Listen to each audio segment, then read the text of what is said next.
ಪೂಜಿಸಲು ಅರ್ಹಳು ನನ್ನ ತಾಯಿ. ಮನದೊಳಗೆ ಮಂದಿರವ ಕಟ್ಟಿರುವಳು ಕರುಣಾಮಾಯಿ. ನವಮಾಸ ಮಡಿಲಲ್ಲಿ ಕಾಯುವಳು ಹೆತ್ತ ತಾಯಿ. ನೋವಲ್ಲೂ ನಗುವವಳು ಒಬ್ಬಳೇ ಹೊತ್ತ ತಾಯಿ. ಜನನ ಮರಣ ಜಗದ ಸಂತೆ, ಅದಕ್ಕೂ ಮೀರಿನಿ ಬೆಳೆದು ನಿಂತೆ.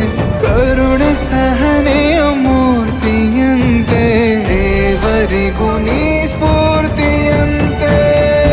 ಅದೃಷ್ಟವು ನನ್ನ ಪಾಲಿಗೆ ನಿನ್ನ ಕಂದನು ನಾನಾಗಿ ಹೇ.